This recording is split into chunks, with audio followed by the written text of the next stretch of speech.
Hi, I'm Steve Saporn, and thank you so much for joining me on this first solo episode of the Neuro's Journey podcast.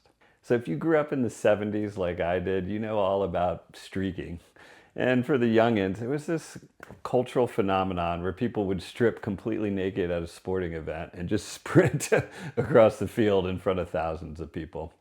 And it was always kind of the same thing. You know, the crowd goes crazy, the announcers are flummoxed, a bunch of middle-aged security guards are chasing this cat around while he's running at full speed, and it's total chaos, completely humiliating. And it always ended up with the person getting tackled and hauled off to jail. and so I talk about that because that was really what my understanding of vulnerability was for most of my life. You know, public exposure, humiliation, and consequences. And I spent the past 50 years really avoiding vulnerability in any way. And for me, the roots of it were when I was 6 years old, I was sexually abused. And the man who abused me told me he would kill me if I spoke about it. And he also said if I didn't keep coming back and seeing him, he would kill my parents. And so, you know, this impacts a little kid's nervous system. I developed a severe stutter that really lasted, over a decade. And I was one of those little kids that it was just difficult to listen to because it was hard to get through the words. And my nervous system literally made it so I couldn't talk clearly around other people because speaking like equaled death to me. And that's a pretty literal death threat. But, you know, the way I understand it is you might not have had an overt death threat like that, but we all had these situations that our nervous systems registered as existential threats. Because when you're a kid, you know, the people who raise you, the ones that feed you, take care of you, they keep you alive. So when you learn this part of me isn't okay to them, your nervous system doesn't really think like, oh, this is just social pressure. You're a little kid. It thinks if I show this, I might not survive. So we all sort of operate under this implicit threat of death that we grew up under. And, you know, the way I see it is that's actually the setup for everybody's hero's journey. You know, not the like Hollywood version with dragons and quests, but the real one, which to me is just having the courage to be your authentic self, despite learning under threats to hide parts of you. You know, maybe you learned that your worth was tied to achievement. So you had to get straight A's or be the best at something, win the award, get the scholarship, whatever. And if you didn't, you weren't valuable. You weren't loved. You were just not enough. And so you learned that's what I need to do to be loved. For a lot of women, this probably showed up around appearance, right? You had to be pretty enough, thin enough, put together enough. You know, a lot of value on your looks. So you learn, so people learn, you know, I've got to produce or I disappear, achieve, or I don't have any worth. Maybe you learn that your emotions were weakness, you know, especially if you're a man. I really grew up with this kind of thing. Don't cry, don't be scared, don't show that you're hurt, you know, don't be a pussy. That really animated a lot of my youth growing up. And so, you know, softness, fear, sadness, all those things had to be locked down. You know, you essentially learned in that environment that feelings are dangerous. Vulnerability equals weakness. And the only safe emotion is no emotion. You know, and a lot of people learned that you had to be productive to matter.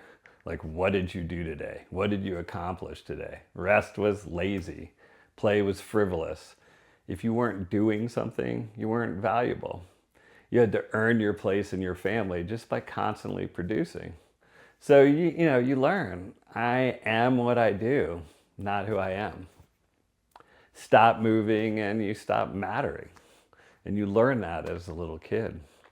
Or your weirdness was too much, you were too loud, too intense, whatever it is. You learn things about yourself that weren't acceptable to your family. And it could have happened to you in any way, but whichever version of you're not okay as you are, you absorbed as a kid, the result is kind of the same. You added armor, layer by layer and year by year, and the armor worked. You know, sort of. It kept you safe, it helped you survive, it helped you thrive in your family of origin, potentially. But somewhere along the way, you start to forget who you are underneath all the armor. So I had an experience this summer with my son Apollo. We were in New York City. He had just done this college program. He's a rising senior in high school. He was super excited, and we went around the city together. It was a great time. And at dinner, he gave me this really beautiful moment. He just appreciated me as a father. And Apollo's incredibly articulate and thoughtful, and given how I'm wired, how I move through life, this would have been like peak cinema. That's one of Apollo's phrases, one of the moments that you remember forever, where, he was really just appreciating me in this really observant and articulate way that was super meaningful. But you know what I ended up doing? Like I couldn't look at him. I kept looking away. It was really difficult for me to just take it in. Thankfully I was aware enough at the time to kind of tell him what was going on. But man, I really realized in that moment that, all of the shutting people out, like all of the invulnerable stuff I've been doing my whole life, it doesn't just protect you. I don't even know, honestly, if it does protect you. Did it protect you, all the shit we do? I don't know. But it definitely also robs you of the joy. When you shut down vulnerability to avoid the bad stuff, well, you also shut down the good stuff. And in my experience, you can't really pick and choose. It doesn't really work that way. You can't numb fear without numbing joy. You can't protect yourself from pain without also blocking the love. So, that moment with Apollo, that was me blocking the love, because I'm still sort of wearing this armor. I'm not fully able to be vulnerable and present. And, that armor wasn't protecting me. At that point, it's more like a prison, keeping the real me inside and keeping the good things of life away from me. And now I kind of look at it like the journey is remembering who we are, who we came in, this incredible light that we have. It's the hero's journey, and that's what this whole thing is about. That's why I call this the Neuro's journey. It's like the hero's journey into your own mind. And it's really just having the courage to take off the armor, to face short-term discomfort, the discomfort of being seen, so you can finally be who you actually are, the real you. And vulnerability is how you do that. But, being vulnerable doesn't mean like oversharing with everyone or being inappropriate or having no boundaries. You need to make wise choices about who you're vulnerable with. And I was super lucky because I got to learn how to do this in the context of my men's group, the Wild Hearts, which is an awesome thing. If you're a man, you can get in a men's group, you should do it for sure. And that was a place, I knew it was safe. The guys there had earned the right to hear my stories, and I could start to practice being seen without all the armor up. And I think you need that. We all need that. A place or a person where vulnerability is held with care, where you can practice taking off this armor without it being weaponized against you. So, especially if this isn't your normal practice, choose it wisely. But do choose. Find your people. Find like a safe place and practice being vulnerable there. So what is vulnerability really?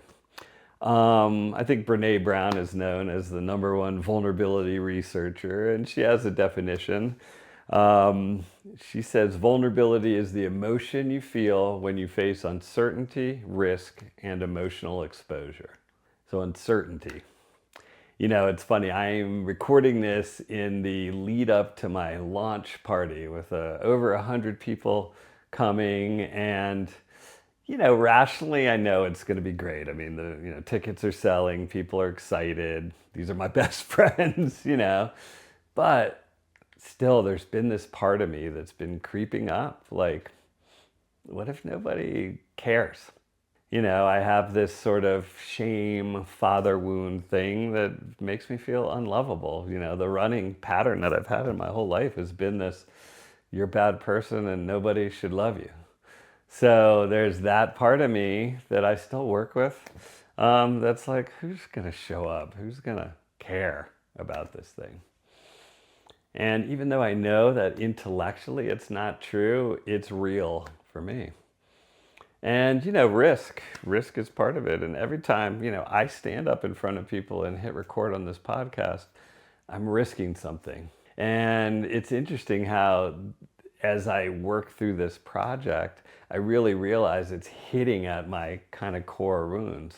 And, of course, emotional exposure. I mean, I'm up here talking about sexual abuse, about feeling unlovable, scared of my own party. I can't really take that back. And you know things about me, and that's exposure. And honestly, like, it's felt kind of terrifying in the lead up to this. But the other side of the Brene Brown definition, the other part of vulnerability that I love, what she says, vulnerability is the birthplace of love, belonging, joy, courage, empathy, and creativity. Fuck, think about that. The birthplace of basically everything I want in life, probably we all want in life. Deep connection, authentic relationship, creative expression, joy that's real, not like surface level and moderated, but all of that lives on the other side of vulnerability. And the armor that I developed for my whole life, the armor I thought was going to keep me safe, is actually sort of imprisoning me from the life that I actually want. That's what's going on when you're having your son say these things to you and you can't even look him in the eye. So, okay, if you're thinking like, okay, vulnerability is this great thing, like, why does it feel like fucking danger? And I get it. It really does feel like that. And I mean, I guess I'll wax poetic a little bit here. I mean, what I think about the human life is we all come in as these beautiful, untarnished souls, like pure, open, undefended, kids, how they operate in the world. And then life slowly sort of tarnishes us. It covers us up. And we develop all this armor to keep ourselves safe. And the thing about brain development that makes this even more powerful is, our fear centers, the amygdala, the limbic system, those develop way before the meaning making parts of our brain, like the prefrontal cortex. So we learn to kind of survive before we learn how to make sense of things. We're wired to detect danger and protect ourselves years before we can really think through, like, is this actually dangerous or just a little bit scary? So, how this played out for me, I have these 3 layers of armor that all got built in childhood. And they're firing right now as I'm getting ready for the party, which at first was like pretty fucking trying, honestly. But now I look at it, it's like perfect. Like, this is what I'm here to do. And it's bringing up all my stuff, and I get to say it in front of you guys in real time. So, the first layer one was the abuser. I mentioned it before. The man who abused me told me if I spoke, he would kill me. And, a 6-year-old doesn't have the capacity to think, he's probably lying, or, even if he tried, my parents would protect me. No, like, my amygdala, my fear center just heard speaking equals death.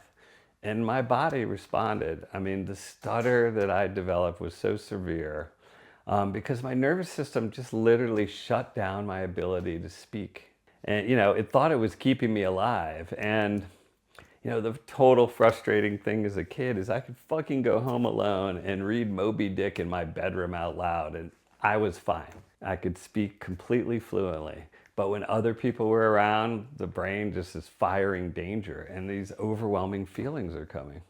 And so it's not really weakness at the time. I mean, that's what my amygdala was learning to do. It was trying to keep me safe from a threat that I perceived to be mortal and real, and without enough reason or guidance to know, well, that guy probably wasn't going to kill me. The second kind of big thing that happens, and I'll just say, like, I kind of have this thing where I do like therapy via rom-com, and it's something that I've noticed, for my whole life. Like, I get way more emotional than the women that I don't watch a lot of them with men, honestly, than the women I'm watching these movies with. If I see men doing something kind, loving things on screen, not the sad parts, but the parts where the dude is showing up and he's being honest and loving. Those moments totally wreck me. In this particular movie, I started like feeling overwhelmed. I'm watching it with Leah and, really like overwhelmed. And I'm looking over at her and she's, one of the most loving people I know. And she's just, smiling, whatever, like having a nice time, a pretty normal reaction. And, I'm over here bawling at a fucking rom-com.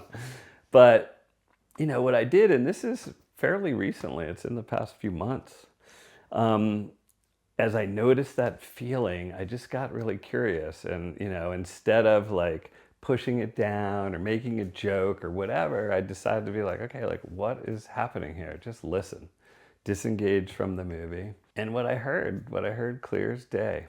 You're a bad person and nobody should ever love you. Hey, quick pause before we keep going. If this conversation is landing with you, become part of the Neuro's Journey community by subscribing and following along for more stories like this of courage and the science of healing. I'd love for you to drop a comment below and share what part of the episode hit home for you. The more we share, learn, and show of ourselves, the more we heal. And that's the definition of shame.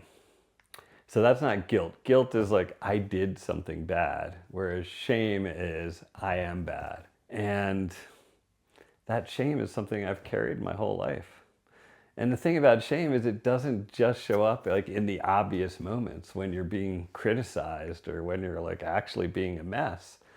It can show up anywhere, in the weirdest places, like watching a rom-com. But so I kind of realized when I was watching it, when I see a man being kind and loving on screen, there's a part of me that's just can't believe that that's possible. That my nervous system doesn't trust that. It thinks it's not real. That's not for me. Underneath it all is really like, I don't deserve being loved.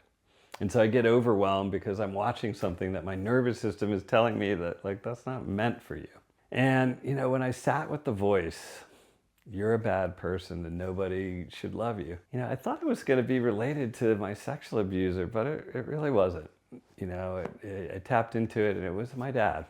And he didn't show love in the ways that at least I could feel.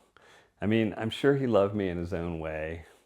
Maybe he really didn't know how, and maybe he was dealing with his own shit. I don't really know, but I know as a kid, I didn't have the capacity to think all that through. As a kid, the logic was simple and, brutal. If my own dad doesn't love me, I must not be lovable. If my own dad doesn't show me affection, then there must be something fundamentally wrong with me.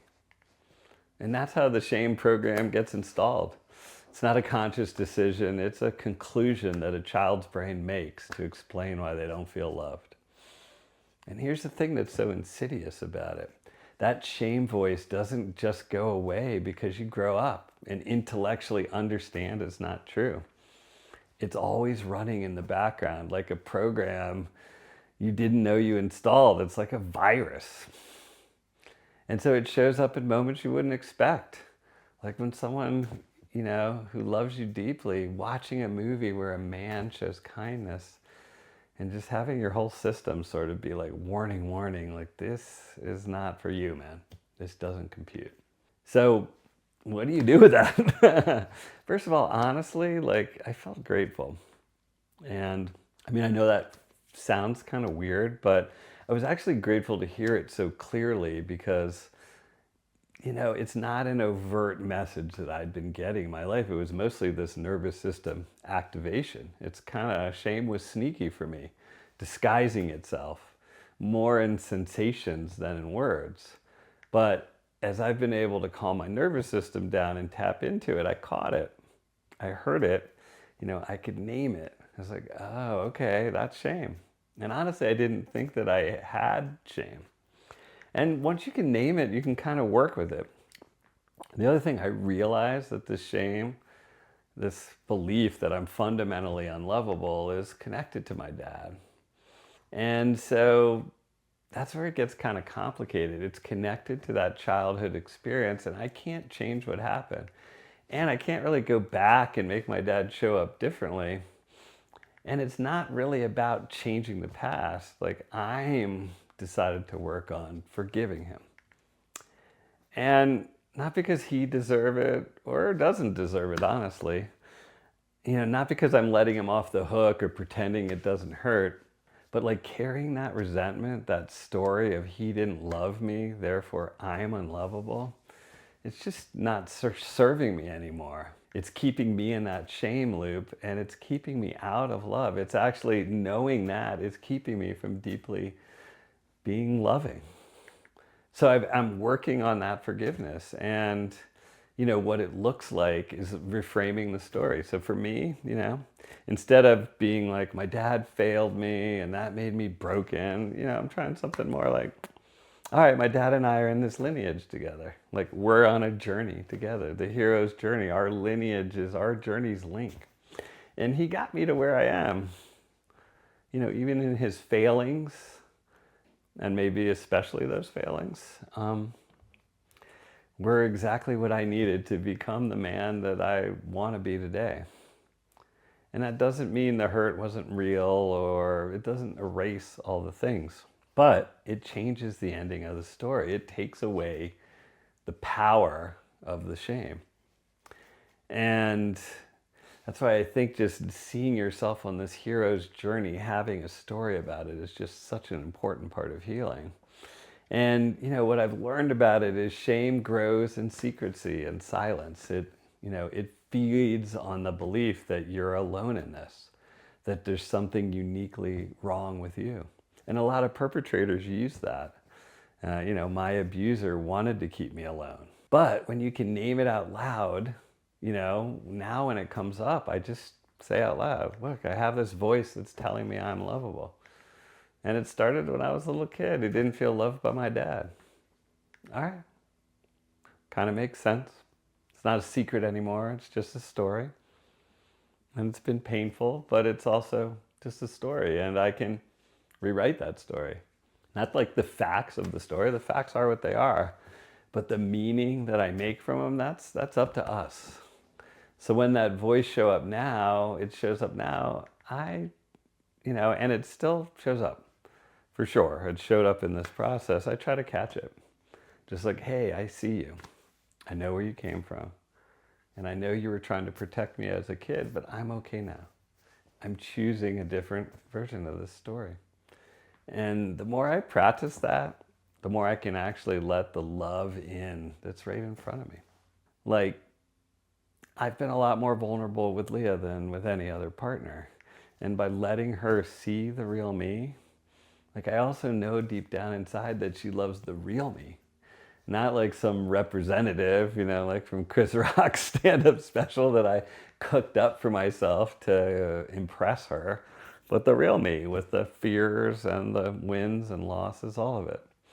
And I know that I'm deeply loved because I've shown myself more deeply. But, another animating force of growing up was this notion of, don't be a pussy. And this is one I heard all the time. Be tough, don't cry, man up. And what it does to your brain, it teaches you that your softness, your vulnerability, your emotions, your need for comfort, it's not welcome. It's shameful. And there's actually research on this. So for men, shame most often boils down to one thing: do not be perceived as weak.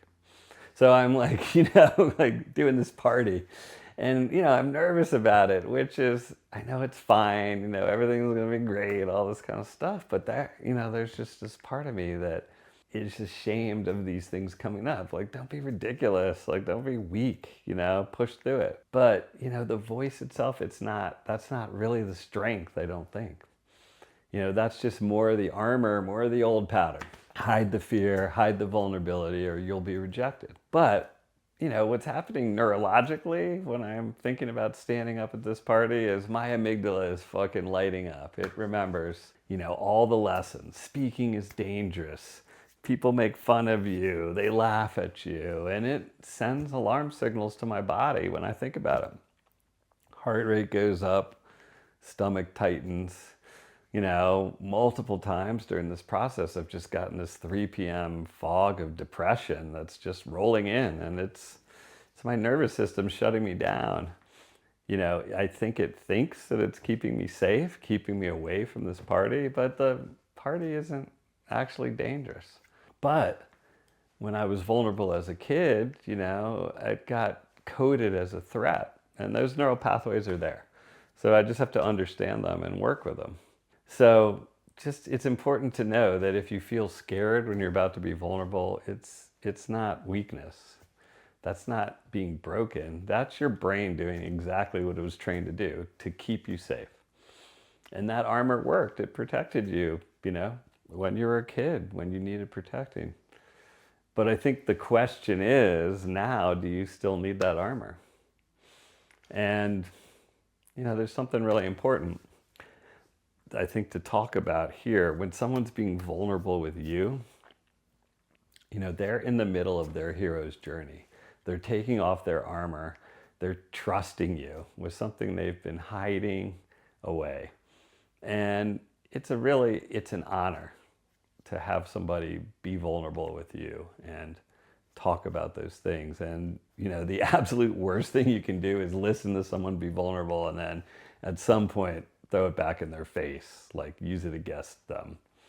And especially, I would just say, as a man, a woman doing that in an argument it's really painful. And so by listening to people when they're opening up and being courageous in this way, you're not just, helping them. You're helping them live their hero's journey. You're helping them become more whole. But that's going out into helping all of us, because we're all in the same journey together, right? We're all just trying to have the courage to be our authentic self. So, okay, we kind of talked about vulnerability. It feels terrifying because our brains are wired to see it as danger. But, there's another side of the science, and that's the part that gives me a lot of hope, because when you actually are vulnerable, when you take that risk, when you show up and let yourself be seen, and it goes well. And here's what happens in your brain then. Oxytocin is released. And so that's the bonding hormone, like the connection chemical. And it floods your system and tells your brain, like, oh, this connection thing is actually safe. Like, we can do this. And your prefrontal cortex has overridden the fear, right? Your amygdala is screaming, danger, danger, danger, but your prefrontal cortex is saying, like, hold it. Like, we're big boys and girls now. I know we're scared, but we're going to do this anyway. And because whatever we're doing is important to us, to our purpose in life. So it's not like the absence of fear, it's feeling that fear and just choosing to show up despite that fear. And there's something really powerful about sharing trauma specifically. So when a trauma first happens, it often gets stored kind of like in fragments, like sensations or images or emotions, and oftentimes they're without even words. It's like your brain couldn't process it into a story, so it just freezes it. And it locks it away in this sort of like raw emotional experience. And that's why when you're kind of have these traumas, it can feel like it's happening right now when you're triggered. Because neurologically, it hasn't been integrated as a memory yet. It's still sort of like living in your system as current.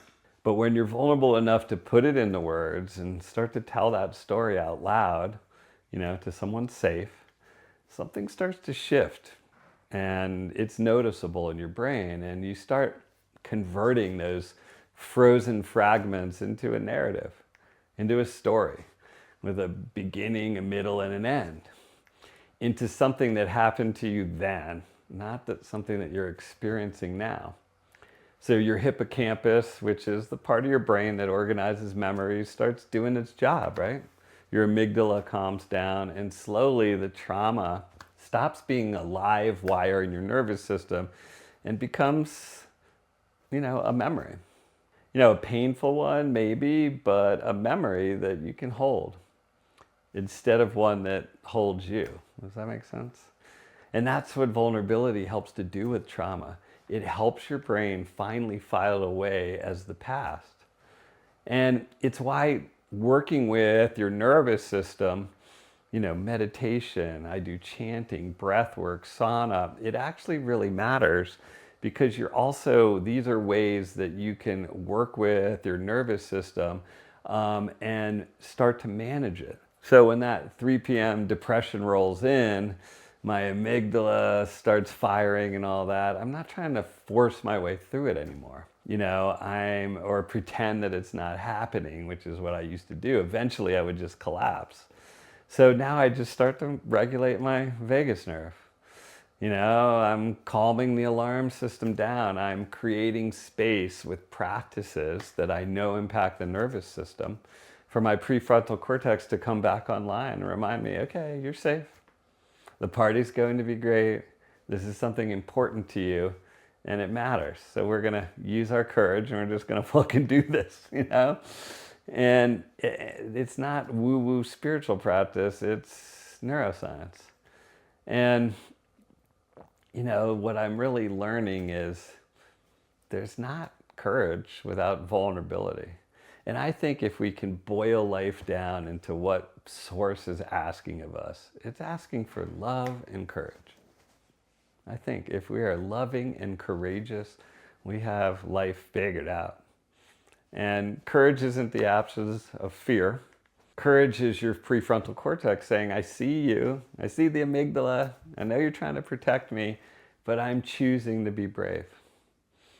And, whatever you're doing with this, for me, it's just like showing up at this party. I'm scared.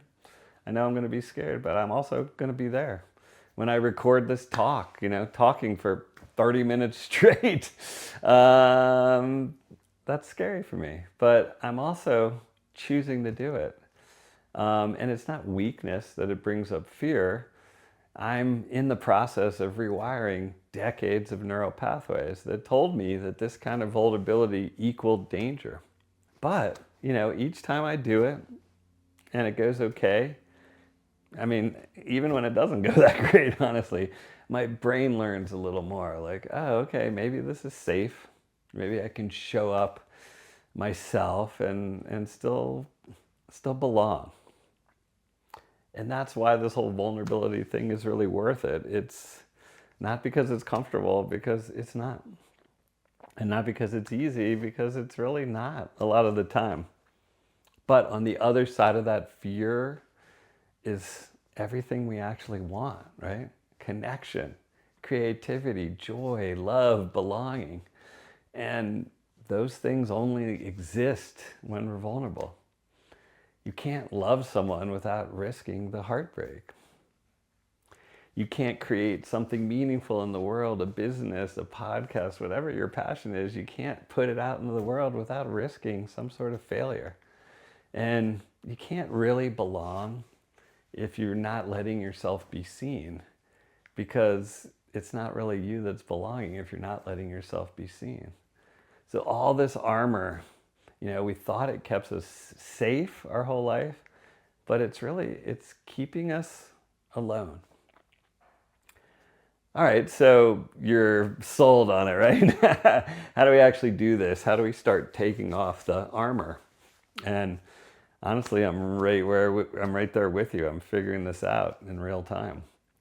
This is part of my practice to be vulnerable. So, start with small acts. You don't need to blab your life stories on a podcast, Maybe for you, it's just telling somebody like, I'm nervous about this meeting.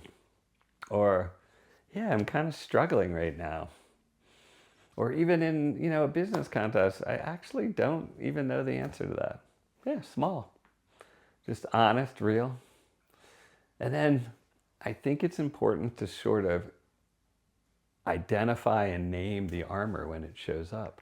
When those feelings hit, when I want to shut down or distract myself or numb out, just try to catch it. Say out loud, like literally say out loud. It's like, this is my old pattern. This is little Steve, this is my amygdala trying to protect me from a threat that's not actually threatening. And then thank it. Thank you for keeping me safe. I appreciate it. But I'm okay now. I'm choosing to show up. And I mean, maybe this sounds kind of cheesy. I don't know. But it works.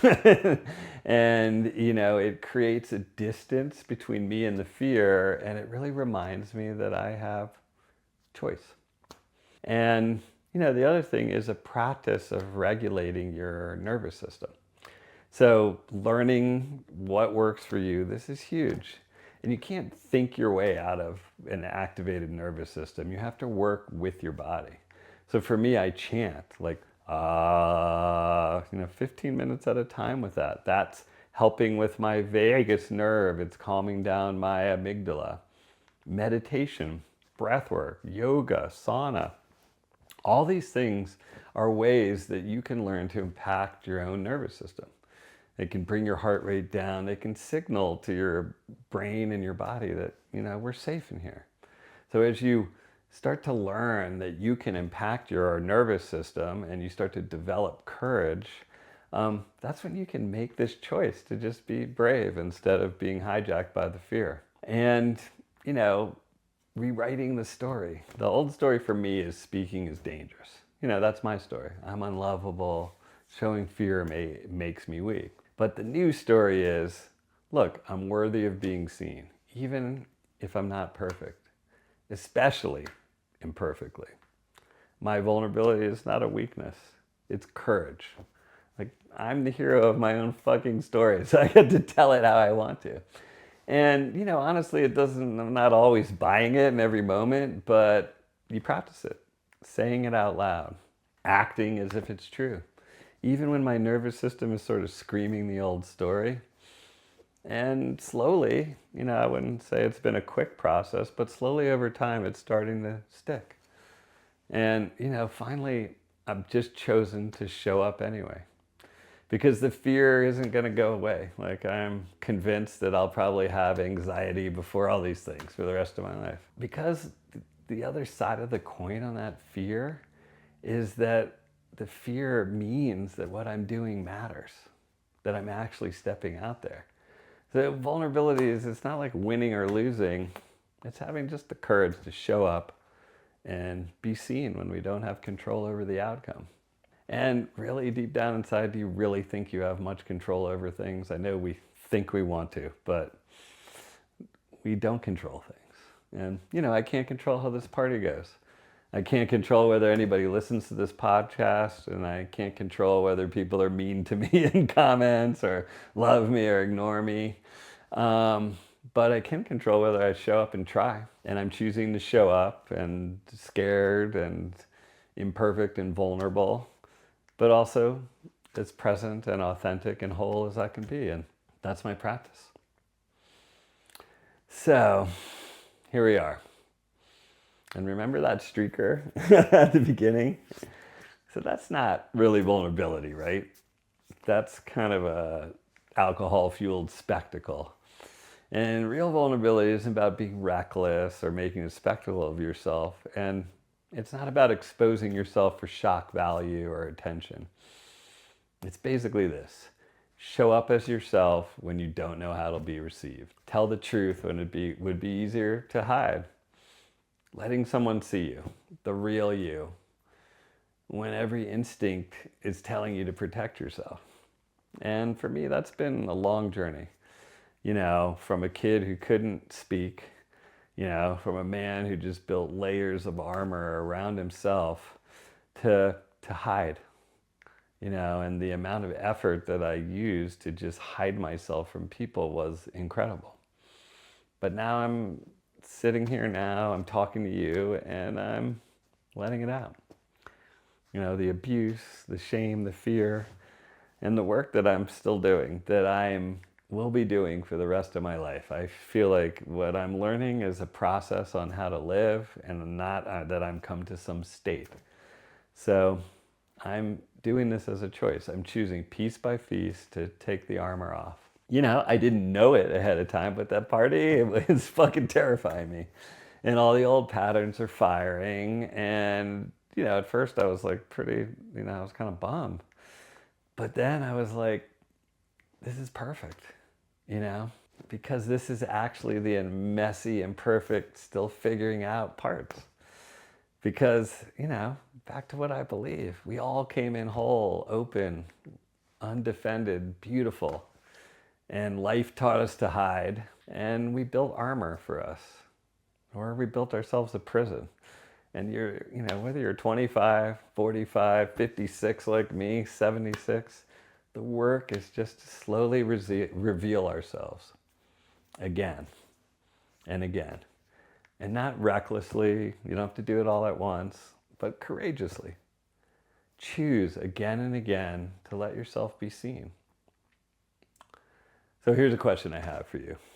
Like, what's some of your armor? Where did you learn to hide? And it happened to everybody. What would it look like to just take off one piece today? And, you know, like, I'm not asking you to be fearless. I'm definitely not fearless. But I'm asking you to be brave.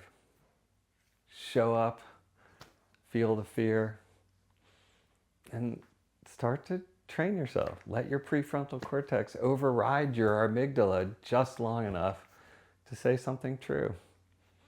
Maybe to try something risky, to let somebody see you in a way you didn't before. Because what's on the other side of that fear? I mean, that's where love is living. That's where belonging lives. That's where joy and creativity and connection live. I don't think they live in safety, not in hiding, and not in your armor. In vulnerability, in courage, and being seen. We all learned to make ourselves small. And now it's time to remember how to be whole again. And that's the work. That's the courage. And that's really just the path of being human. So thank you so much for being here for me and being part of my opportunity to be vulnerable with you. Thank you so much for joining the Neuro's Journey podcast.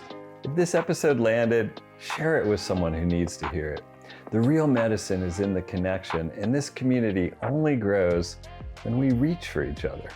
Subscribe so you don't miss what's coming, and if you have a minute, leaving a rating really helps more people find this work. And keep showing up for your own journey. Every small act of courage matters. For you, for the people around you, and for all of us. I am so grateful to be walking this path with you.